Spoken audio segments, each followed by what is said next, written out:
to the show. We started a little bit late tonight, but of course we've got plenty to keep you amused and keep you going.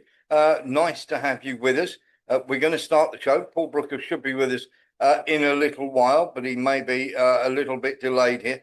And the very first thing that we're going to talk about tonight, I suppose, in a way, is what is happening in the UK. There are many people are very, very worried, very troubled by what is happening in the UK.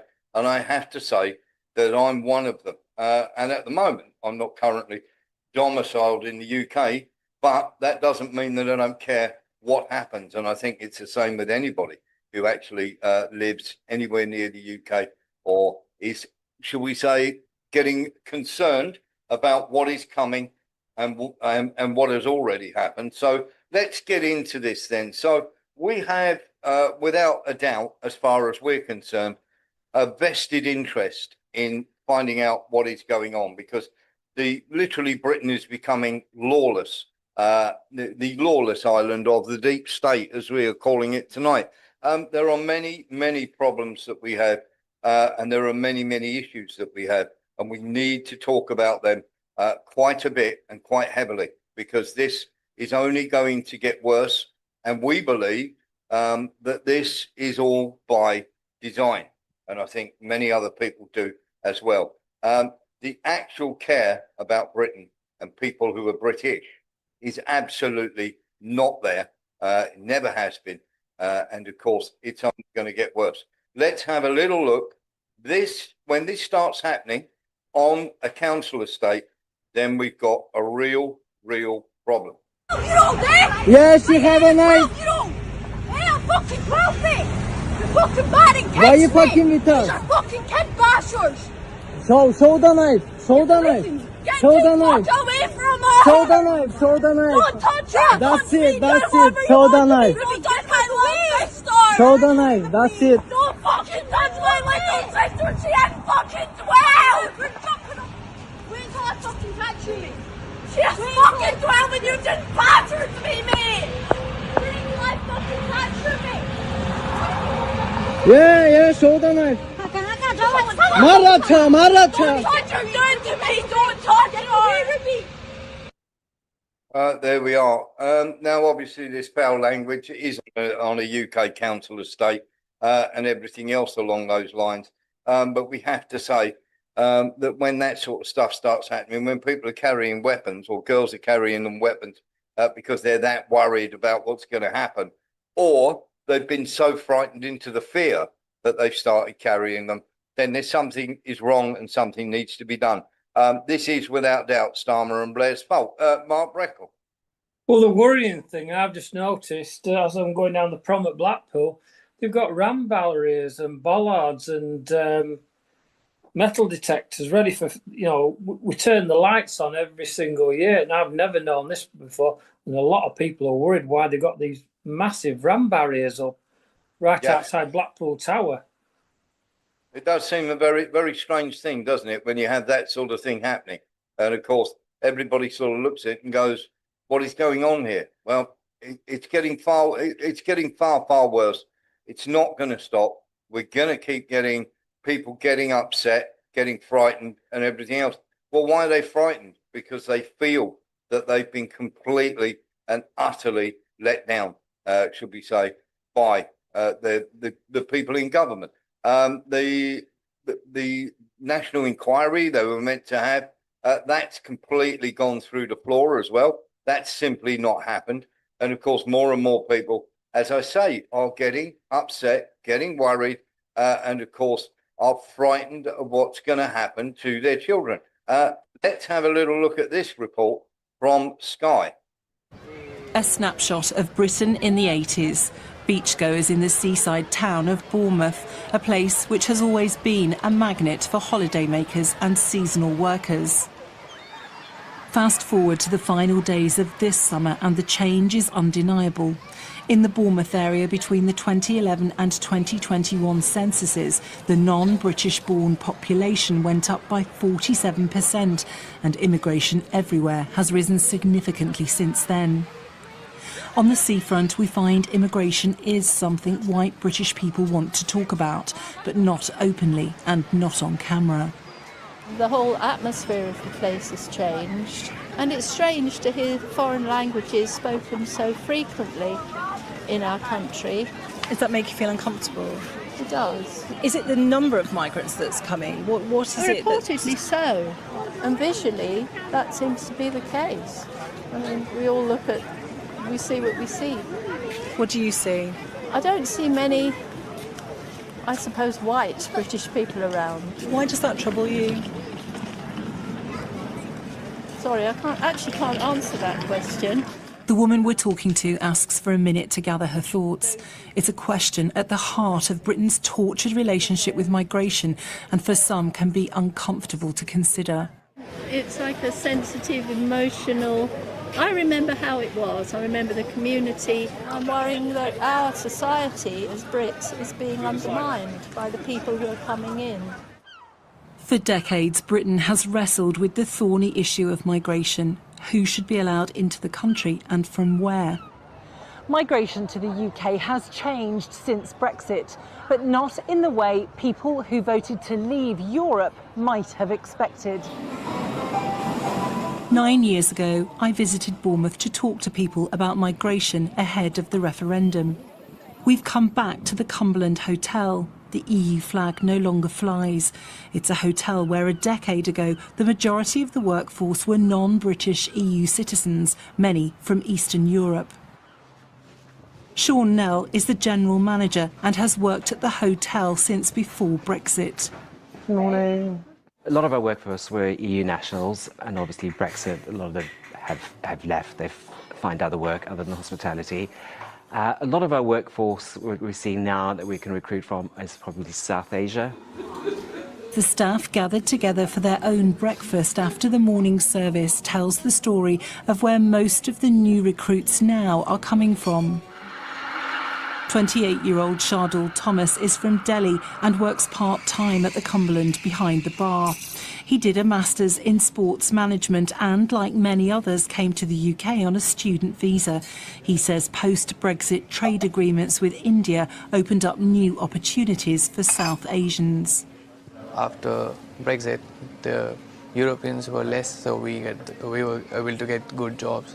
It's good about people coming for good life, getting good life, upgrading their life. When I first came to the Cumberland Hotel, Margaret Kubik from Poland was the assistant restaurant manager. We enjoy breakfast, ladies. 9 years later, we tracked her down. So the first roundabout, we do nice and easy. Left, first exit. We discovered she's left the hospitality industry to work as a self-employed driving instructor. When we met 9 years ago, we as the Polish people, we were very much accused of taking the jobs from English people, yes. And then now we are replaced by the South Asian people. Now they start at the bottom. In Bournemouth, just like many other towns in the UK, protests have sprung up outside hotels housing asylum seekers. The hotels have almost become a focal point for wider concerns about migration. We find the subject isn't as difficult to discuss amongst a crowd of like-minded people. We don't know who they are. We don't know who these people are. Who are they? It makes you feel it's not England anymore. The asylum hotel protests are generally countered by groups who are more sympathetic towards migrants. Do you feel the fabric of your town, if you were born here, has changed significantly because of migration? No, because it's always been a place where foreign language students visit. I think this lot down the road, they need somebody to hate.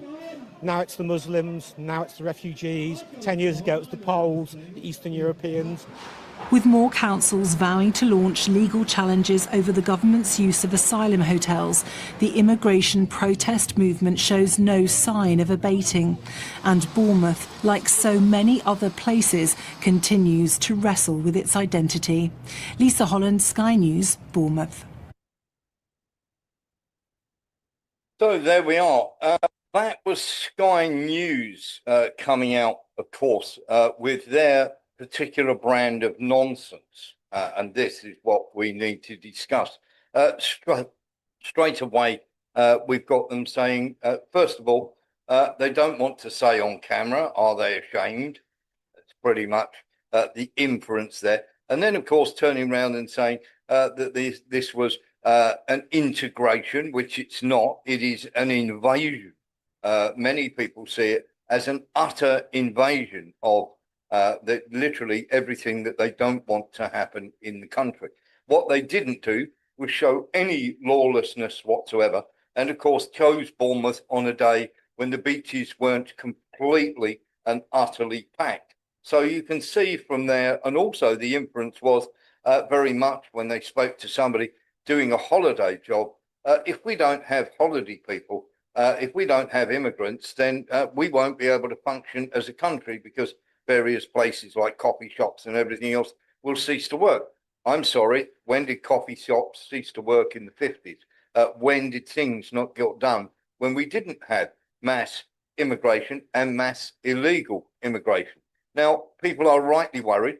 Rapes, violent assaults, robberies have gone up. Sky didn't show any of that whatsoever. So the mainstream media and, of course, the government are complicit. They wouldn't have a grooming gangs inquiry when it would show how often this happens. And every single day, there are more and more of these things happening. There is now a two-tier justice system where, should we say, illegal immigrants or people of a different colour are literally getting away more and more that, in other words, other people go to jail for.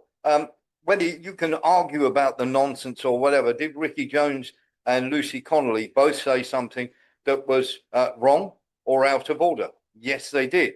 One went to jail, one went. You can argue about the semantics of it. One rule for one rule for another. You know, he didn't go to jail, she did. And everybody can, argue about that. And it is not just the hotels. It isn't the fact that they are putting them up in these hotels. It is a fact that there are hundreds and hundreds of these that are not refugees, that haven't, and here's the thing, they haven't come here to work. They've come to work on the black market, possibly, but they haven't come here to work. They've come here to get benefits. And of course, anybody exposing that is being thrown in jail by the Labour. So for me and for many, many other people out there, people have a right to be worried. And I'm amongst them. And of course, it is one of those things where you look at the children and you think, how safe are our kids? Because they are being targeted on the streets. And the lawlessness that is happening on our streets at the moment is quite incredible. And then you have the other side of the coin, which is very, very important to have a look at as well. And we're going to be having a look at that, because there are people out there who are doing these videos, saying all sorts of things and saying, look, let's have a look at this. This is a particular gentleman who does reporting into this. He's become very, very popular in a very short space of time, which makes you wonder how. And of course, let's have a little look at this here. So this is a guy called Charlie V. Let's have a look.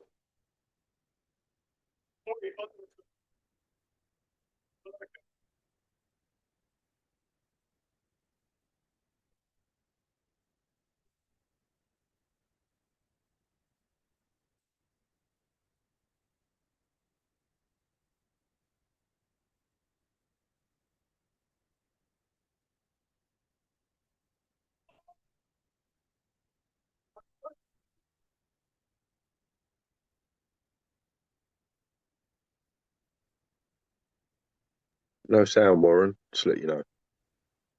No sound. Yeah, no. I had to turn the sound out, so we'll try. We'll try and get the sound back up on that. We had to turn the sound down because obviously there is some pretty bad sound, should we say, at the moment, in terms of swearing and everything else. We will put it back up for you, and we'll try and get it minus the swearing, should we say, to get this up for you again. So here we go. Let's have another little look at what is going on here. I'll get this out of the way. So the Antifa lot are here to cause trouble. Of course, But the police will probably only arrest the right-wing patriots. That's how it's going to work. So, oh, mate, careful. Come on, big guy. Careful, dude.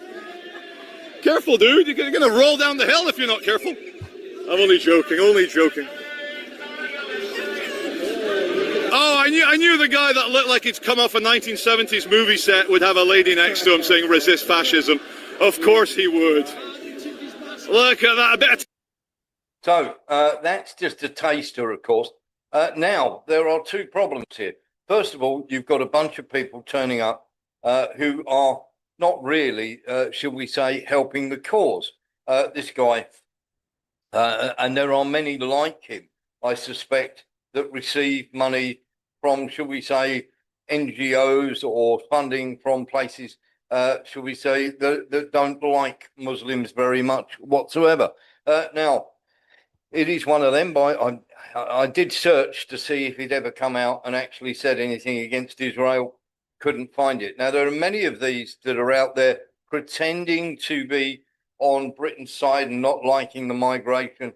There's the likes of 2CTV, which clearly have Israeli links, and many others, because that's why they become super popular, because they're able to use this psyop to boost these people into the public consciousness. Now, there are many, many people out there who are genuinely upset and not happy about this. And then on the other side of the coin, as you heard Sky News turn around and say there, that these people turn up, they are counter-protesters, and they don't see anything wrong. They're very peaceful. They don't see anything wrong with immigration and everything else. But they don't show any of the Antifa mobs that turn up and physically try to start violence against anybody protesting this. And there is no doubt that this is being fueled by both sides on purpose to try and give the police more powers, as far as we are concerned. Because first of all, if you wanted to stop the boats, you could stop them in seconds, literally in seconds. Just turn them around. People start drowning.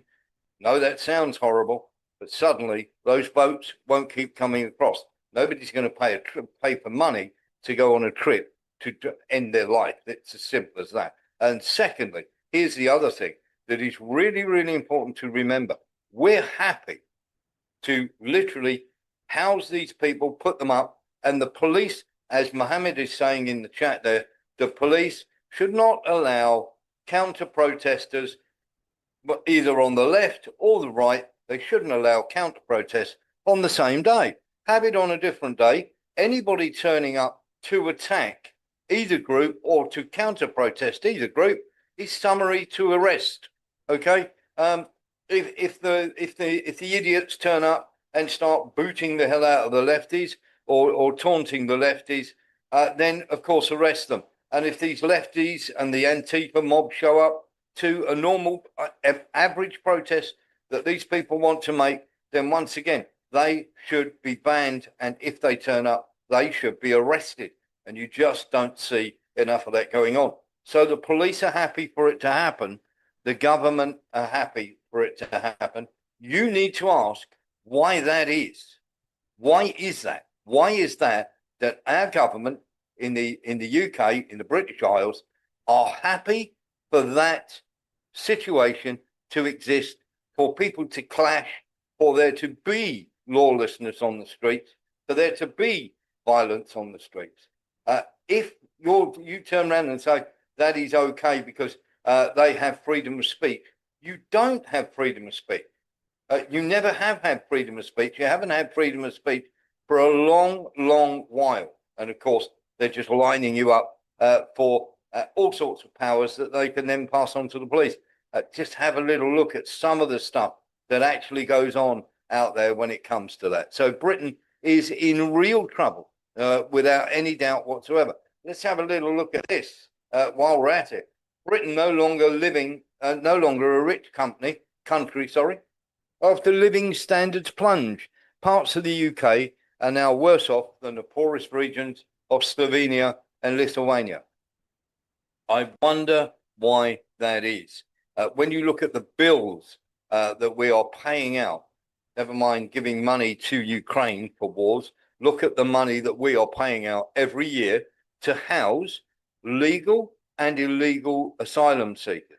Now, the problem that we have, and it is a major problem, is this is a complete and utter distraction from making sure that what is happening, where you've got people selling all sorts of nonsense out on the streets openly, they're going to work illegally. This is population replacement. And anyone who doesn't see that now, this is happening all over Europe. Just have a little look at the people who are being denigrated. They are trying to overthrow those governments. Hungary are one of the ones who refuse to let asylum seekers in. And of course, when we're talking about asylum seekers, most of them are not seeking asylum, because when you get lots and lots of people talking about, oh, this, and you've got to do this, and you've got to do this, you must let them in, they're asylum seekers. They're not. Asylum seekers go to the area where they are first deemed safe. So if they arrive in France or anywhere else, of course, they're deemed to be safe in that country. An asylum seeker stays where they're not going to get killed. These are economic migrants who are making their way around everywhere. So just to let you know, that is the feeling that is out there in the country, and it should be. If our government are not going to do anything about it, and it may be already too late to stop these economic parasites and the danger to British people, then I would say you need to get organised, and you need to get organised real fast, because the government and the authorities, the police, everybody likes this. Everybody likes this. Here we go. I have that. Thank you very much, Mo. Let's very simply, Lee Williams. Quick one. Is the police going to get their karma when this happens? Is anybody going to protect the police service? Service that is going to be stationed in lockdown. It's not going to happen. Out? It's not going to happen. The police are completely and utterly useless and complicit. Mark Onza. And this is obviously being done deliberately so he can invoke his civil unrest law, his, martial, law. You know what I'm saying? He wants to invoke this law where he can take over everything and bring us all under control. He's desperate to push us to the point of revolution. If nobody can see this, there's something wrong, isn't there? It is staggering, isn't it? But thank you for highlighting that, because we need to highlight it. This is what they want. They want civil unrest. They want this to happen. America are sort of starting to get a handle on it. But remember that we are literally infested with civil servants, these DEI, diversity and inclusion civil servants at the very top, these Whitehall mandarins who are framing policy. They frame the policy and they tell the government what to do, and they're getting their orders from on high. They're not making it up as they go along. There are all sorts of sort of crazy things, should we say, that they're going to put forward, and they're going to leave us out in the cold. And of course, people are getting very, very upset by it, and rightly so, and so they should. As I say, when it comes to asylum seekers and everything else, Sky News, we're just putting that up for a second. Sky News, absolutely terrible. They literally are trying to frame a narrative saying that you are slightly, you can't talk about it because you don't really know what you're talking about, and the integration and the whole of society will collapse if you don't have them. It may get sticky for a little while, but not for long. People will go into those jobs. They'll have to pay them properly. Quite incredible. So we just wanted to highlight that, because we're going to talk about more than that. Obviously, we're going to show a lot of the lawlessness. Now, on Friday, I'll be talking to somebody who is absolutely convinced that there is a thing out there called the Kalergi Plan, which is a population replacement of the entire, literally the entire continent of Europe. And we'll be going into that and the numbers, facts and figures. So just wanted to give you a heads up that you are not alone in what you're thinking. Right, let's get on with the rest of the show. Paul Brooker is running very, very late, so we're going to start without him. What we do want to see is what we've been saying all along is a very simple fact that Germany and Europe, America do not care if you go bankrupt. Why wouldn't you want Germany to have cheap energy? Because it empowers Russia. And I believe in making our enemies weaker and our friends stronger. Has blowing up Nord Stream made Germany stronger? Not being dependent on Russia has made Germany stronger. So you think Germany is stronger now than it was 4 years ago? I think not being dependent on Russia. Germany has all sorts of problems, and many of them are domestic to their own politics. Hold on, let me finish. I'm trying to... No, but what you're saying, it doesn't... Germany seems so much weaker now that its energy costs have spiked and the manufacturing sector is collapsing because of that. Let me finish. I'm focused on America's interest. I don't want Russia stronger because I believe Russia is our enemy. You and I disagree on that. We can talk about that. But I want our enemies weaker. I don't want to go to war with Russia, but I want our enemies weaker. I don't want Europe dependent on Russia. I don't want Putin rich with oil and gas revenues and able to invest in his military and pose a threat to America. So, So there we are. Germany can go to hell. Its economy can go to the toilet. Its businesses can crash to the wall. Its people can starve, as long as Russia don't become a threat to America. See where we're going with this? If people can't see this or they haven't marked record. Right, well, I picked up a bit on the old Ruski news.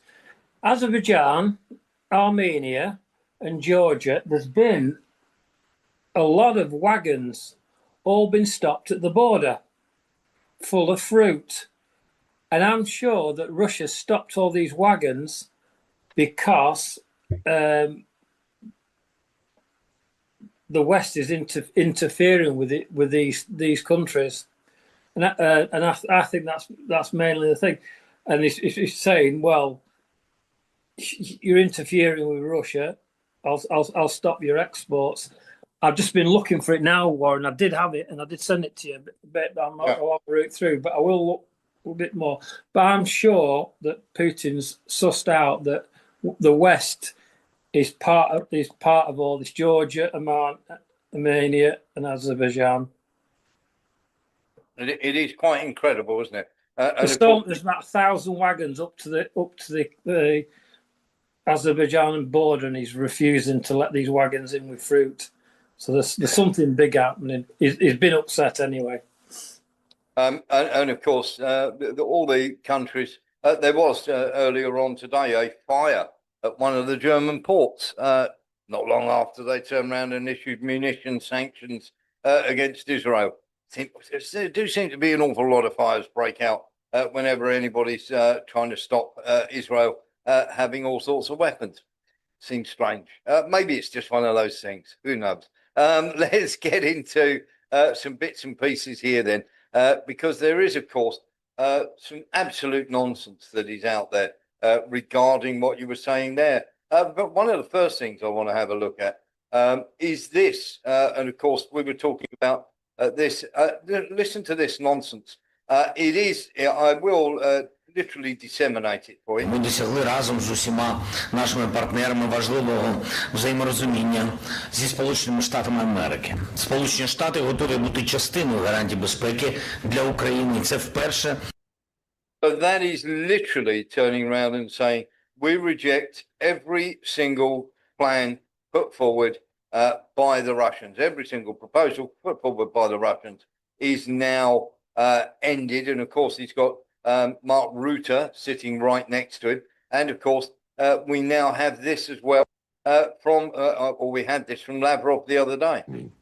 There is no meeting planned, and I'm not challenging this. But you cannot, I think, understand what I am saying.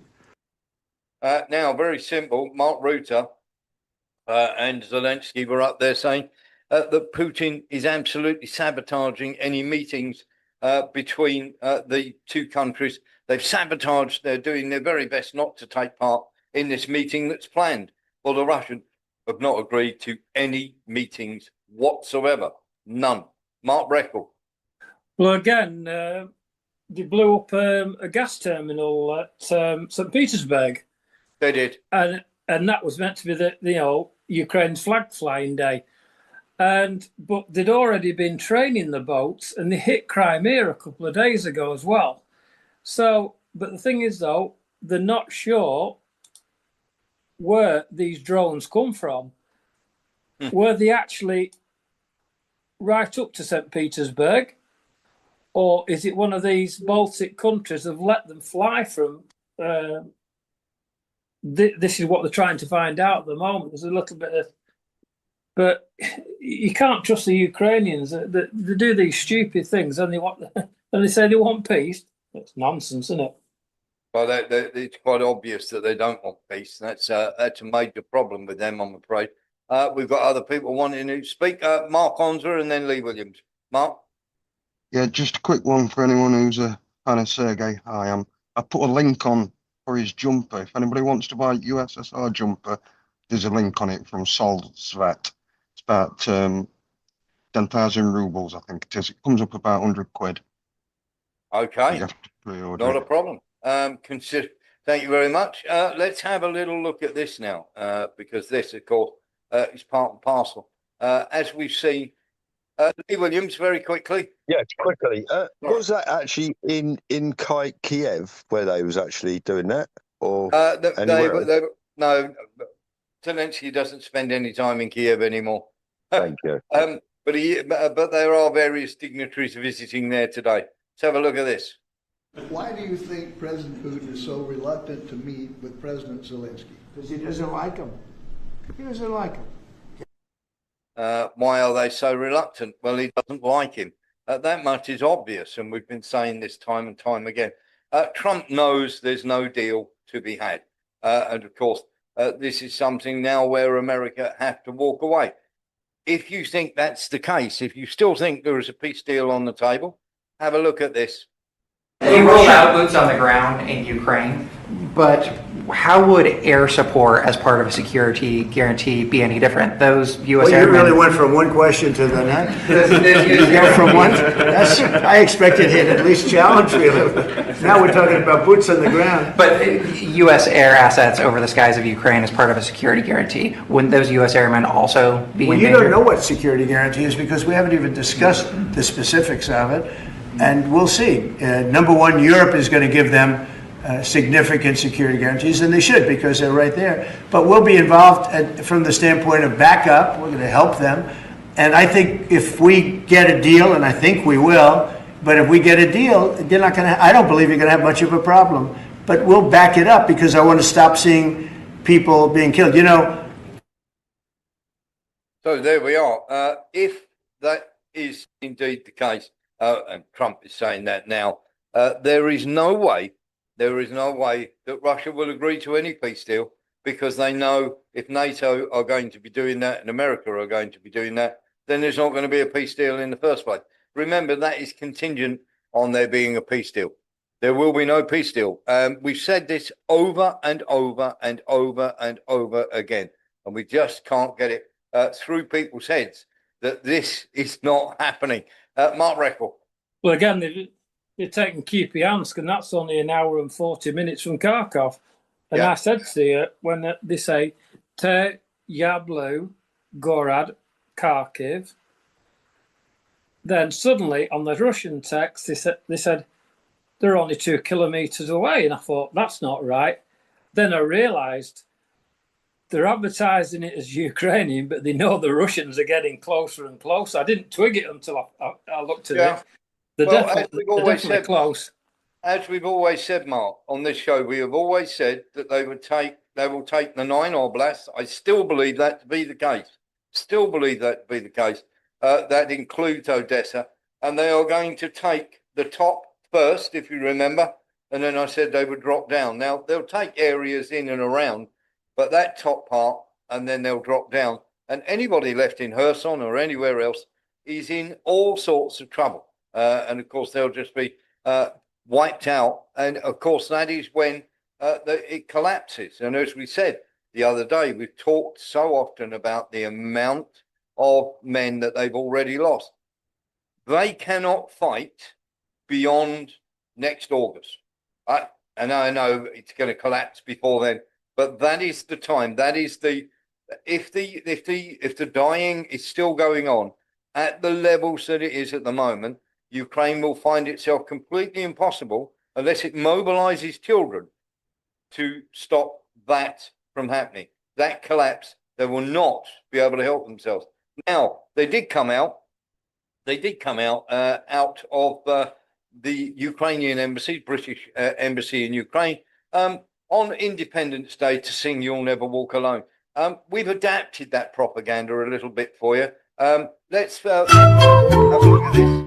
So this is the quite incredible story of wheeling out Ukrainian women in uniform to sing this. Have a look. When you walk through as time, hold your head up high, and don't be afraid on the tide. At the end of a storm, there is golden sky, and the sweet sea where song of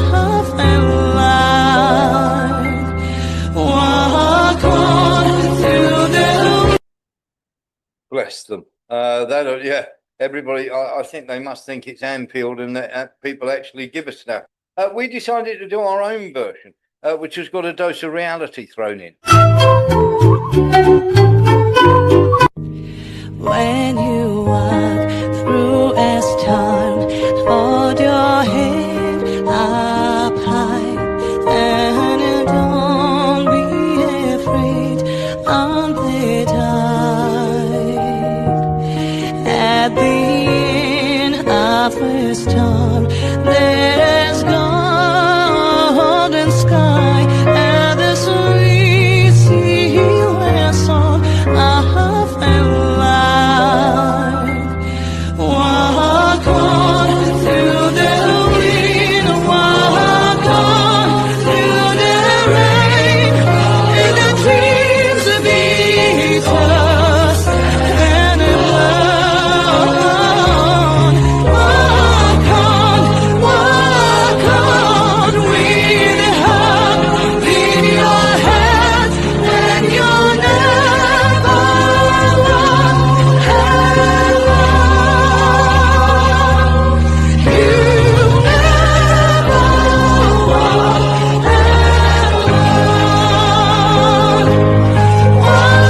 alone. Walk on with hope in your heart, when you'll never walk alone.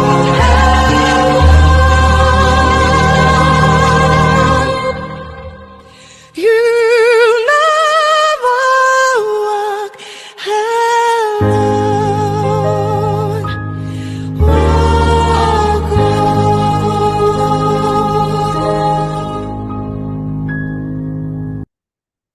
There we are.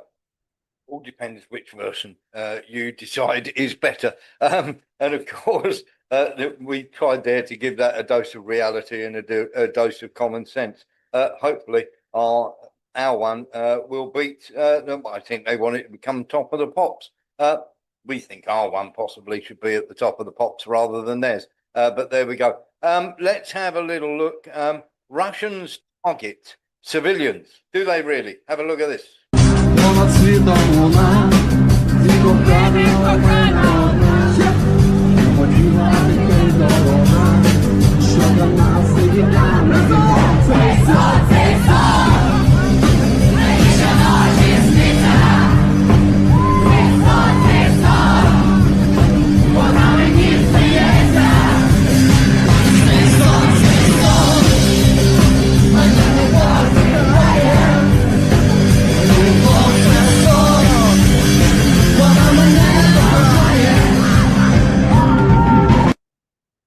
So there we go. That is Russians supposedly targeting civilians. Yes, that is Independence Day in Ukraine. That is in Kharkiv, and they are out in the streets having a party. So much, isn't it, for Russians to target civilians? I thought they were terrified and hiding in bunkers. Mark Breckle. They don't look very bombed out. No, it doesn't. It doesn't. It shows you what they only show what they want to show, don't they? Yes, exactly that.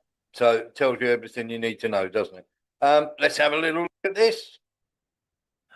A number of guys have tracked both the disease and the vaccine back years before it showed up on our dinner plate. I think low-level of malice would be. Wait, you think it came out of a lab in North Carolina? Yeah, Ralph Barrick. Yeah, you can follow. A guy named David Martin has followed the patent trail. An artificial organism can be patented, not a natural one. Yes. And you can follow the patent trail on COVID. And you can follow the vaccine patent trail. And So you can watch it get moved around. I just want to flesh this out a bit. You think it was created or begun in North Carolina, then brought to Wuhan to be elaborated, to be studied, so I think we took everything offshore because it got gain of function got banned in the US. There we go. So it is really, really important for us to realize where the real viruses come from when we talk. We've been talking about Britain, we've been talking about the war and everything else. These are your real viruses. These people here, Schwab, Fauci, Gates, Soros, Kissinger, Rockefellers, and the Rothschilds. They're the people who are really causing all the problems around the world. And you have a look, go and check out the banks, check out the warmongers, check out the people who are sticking things in your food, check out the World Economic Forum. These people, these 7 people are, I call them the 7 golden vampires, are the ones sucking the life out of you. Mark, on to. I don't want to make any suggestions, but we need a door handle full of polonium-210. Yeah, one of those. Thank you very much, Mark. It is one of those when you sort of look at it, and hopefully people start to realise what is going on. And the people that are in government are just there as their puppets. That's all they're there for. Talking of the people that are in governments, let's have a look at the world leaders, shall we, and how popular they are. So here's a list done by Gallup. Nayib Bukele, 91% popularity rating in his own country. That is quite staggering. Vladimir Putin currently at 79%. Narendra Modi, 72%. Lee Jae-myung, South Korea, who's just taken over, is 58%. Anthony Albanese, 57% with Australians. Really, Australia? How stupid can you be, chaps? Mark Carney of Canada, 56%. Honestly, Javier Milei, 55%. Claudia Sheinbaum, 55%. Donald Trump, 45%. Gloria Maloney, 40%. Karin Keller-Sutter of Switzerland, 39%. Bart de Wever, 38%. Donald Tusk, 38%. Louis de Silva, 37%. Store, 36%. Friedrich Merck, 35%. Christian Stocker, 35%. Pedro Sanchez, 34%. Ulf Christensen, 33%. Dixoff, brilliant name, 33%. Erdogan, 33%. Cyril Ramaphosa, 32%. Keir Starmer, 26%. Shakiri Ishiba, 23%. Petra Fiala, 20%. And Emmanuel Macron, 17%. Now, there are 1 or 2 notable exceptions left out of that. And I'm going to give you one of these that I don't believe. This is Gallup, by the way, putting this as a poll. The Ayatollah in Iran that they've left out of these polls, 77% approval rating, okay, in his own country. It's gone up ever since Israel attacked him. And, of course, Nicolas Maduro of Venezuela. Now, his popularity in Venezuela is standing at 68%. Managed to leave those 2 out, didn't they? Which should give you a heads up what we're going to talk about in the second half of the show. There are some bits and pieces that are going to happen that we're going to talk about very, very heavily indeed. But at the moment, let's talk about this clown who is completely unelected. This is Ursula von der Leyen. And we were talking, weren't we, about Germany turning around, and Germany were turning around and saying, Ted Cruz, I do apologise, was turning around and saying, because of what has gone on, we don't care if Germany collapses. We have to make sure that we get everything correct so that Russia do not get any better.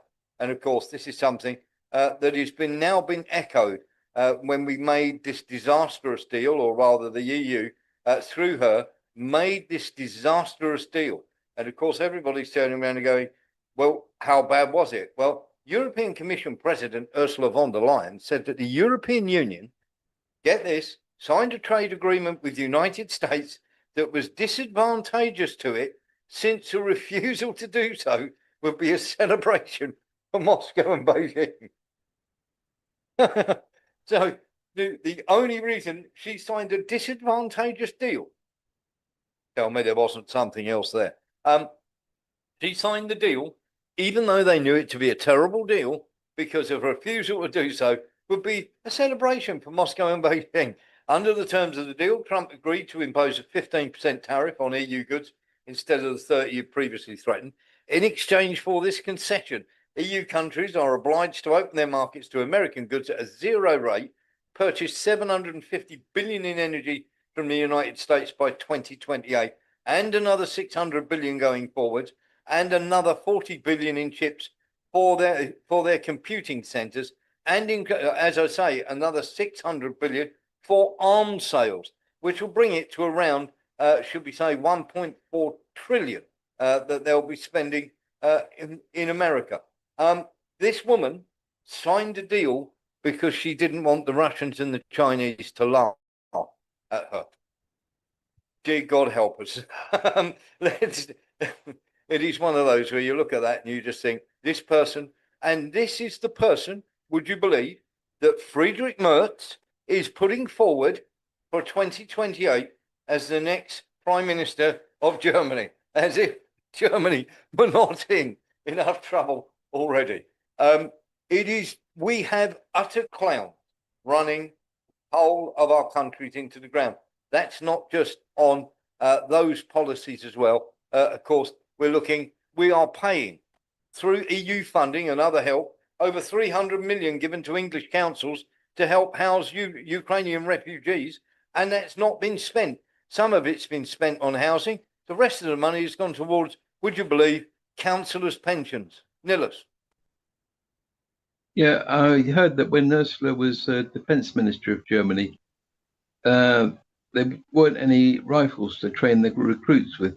They had to use broom handles. Bang, bang. I don't know if that's true, but that's what I've heard. Yeah, but you can make the pew noise. Nilus. Yeah, well, well, it's pretty dead almonds. But, it's just shows how, inefficient she is. And probably that's what the EU wants, because they wanted to wreck the economy to get the New World Order in there. Utterly and totally and completely useless. And these people are, shall we say, being put forward for running the country. And if Germany wasn't in enough trouble, have a look at this. So, of course, this is the pushback from Kirill Dmitriev. Stupid decisions and warmongering lead to recessions. Germany case study. Now, the German welfare state can no longer be financed.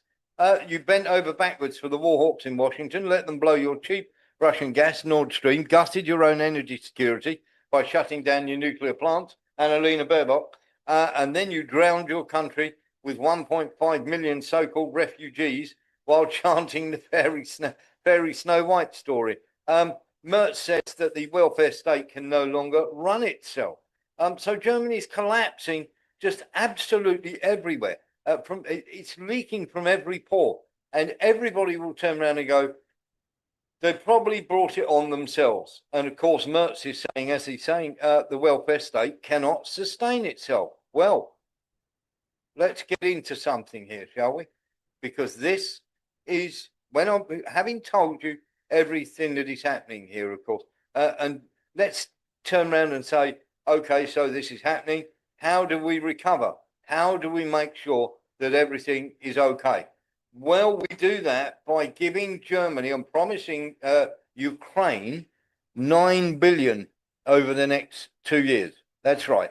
Merz has signed a package that Germany will give 9 billion to Zelensky himself and the Ukraine cause.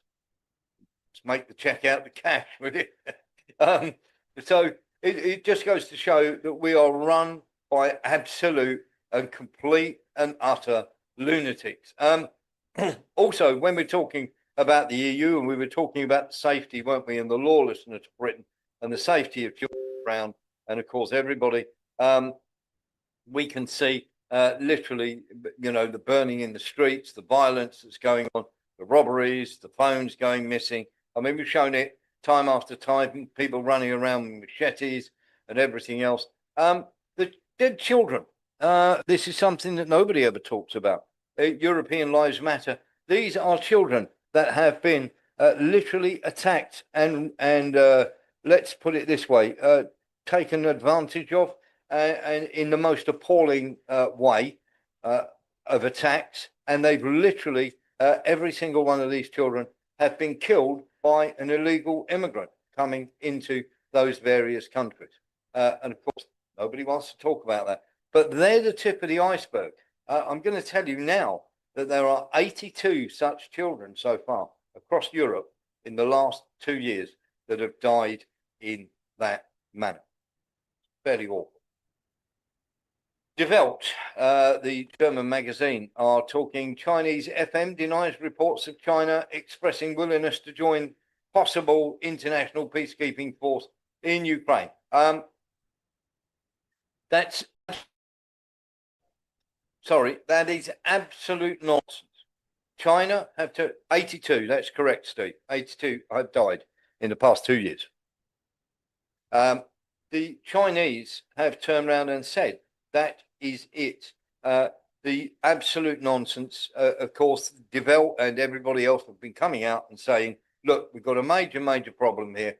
The Chinese are going to be part and parcel of this peacekeeping force in Ukraine. The Chinese have not said that they are going to be part of the peacekeeping force in Ukraine. In fact, they've turned around and said they are not going to be part of the peacekeeping in Ukraine. So once again, as you see, we're getting all sorts of crazy stuff that is going on. Lots of people talking about, you should be doing this, we should be doing that. Simply not going to happen, okay? The nonsense that is coming out to do with all of this is quite staggering. And yes, while we're doing that, Google, God bless them, are, shall we say, letting people see our data. So literally the free VPN that Google were giving away, it now looks as though Google could be being taken to court by some people. Of course, they'll probably settle out of court. But the VPN, they were actually allowing the free VPN they were giving away was being completely tracked, and they knew it. And of course, they allowed that to happen. So anybody who got a free VPN from Google, you might be entitled to some money. And good luck with trying to get it off them. That's all I would say.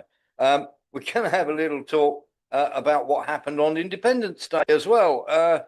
This was not a savoury look. Out they came with neo-Nazi flags and, of course, Ukrainian flags. Now, there's long been a neo-Nazi problem in Ukraine. It hasn't gone away. And, of course, they're talking about training more and more of those kids to go on the front line and sending them off to Azov schools, would you believe, which is pretty awful. And, of course, we sort of look at that, don't we, and we go, it's not going to be good. It's going to go no further. And the propaganda's out there. You may remember Kaelin the Coward. He was the guy who legged it from, and he's out there doing his own version of fear porn instead of the usual porn. Nilus. We know that Ukraine has adopted the LGBT plus curriculums in its schools. Yes. But I wonder if they have still that in the Azov schools. Yeah, It'd be it is. interesting. Well, they do like a bit of that, let's be honest. And of course, yes. But let's Well, if you take the original Nazi Party, yeah, they do like a bit of that, with Ernest Yes. Fromm and that lot. But Let's face it was something that was publicly frowned upon on the surface, wasn't it? It always was frowned upon, but behind closed doors, never frowned upon in the old days. And of course, we got this, as I say, Caolan the Coward, who the first time he was fronted up, said he was doing in-depth reports, has finally made his way onto TV, and of course, couldn't wait to stick it out there. This is a guy who was chased out of a war-torn area by a merc of his own side, and of course, now he's coming out with this nonsense fear porn. Estonia. Are they really seriously prepared that Russia going to open the second front? They are ready in Estonia for what Russia wants to do, because Russia isn't going to stop at Ukraine. Putin has already said in his own statements he wants to keep marching west. He wants to keep marching west through the Baltics, all the way to Poland. And Estonians were colonized by the Soviets in exactly the same way that Ukrainians were. And so they know what Russia is capable of and what life was like under the Soviet occupation. So while Putin went to Alaska, I decided that I wanted to go to Estonia because the world media was all gathered around listening to him talk about peace and listening to his lies, talking about how he wants a ceasefire in Ukraine, he wants to stop all of this, stop all the killing. I decided to go to Estonia because they are preparing. No, he went to Estonia because his life was being threatened by various, shall we say, people that he promised to make famous. Didn't materialize. We know of at least 3 guys fighting on the side of the Ukrainians that very much like to meet up with that little gentleman. And of course, he's one of those who has said so many bad things about Russia. He was actively being sought if he went onto Russian territory, which he's never done, of course. Mark Breckle. Oh, that's my friend that was doing his lovely report in Dobropilia. And then he disappeared from there, and he was bad mouthing the Russians, and he said that there's no one here. Says, well, yeah, that's probably because they've evacuated it. That's why there's no one there. And he's with all his Ukrainian buddies, and then suddenly he disappears again. Honestly, that guy couldn't lie straight in bed. No, absolutely incredible. I think if anybody ever used harsh language against, well, one guy did use harsh language against him, and he fled from the area. Let's have a little look at this because this is something that needs to be done. But before we do, we've got to say goodbye to our people. Shall we say on the hour? Those people who are on X, those people who are on Kick and Rumble. And of course, this full show is available at warrenthornton.com. We're going to get into some things that we can't show you in this first hour because we get banned. If you do want to see these, come across warrenthornton.com. We'll be waiting for you and we'll be more than happy to see you. But until then, take care of yourselves and we'll leave you with this.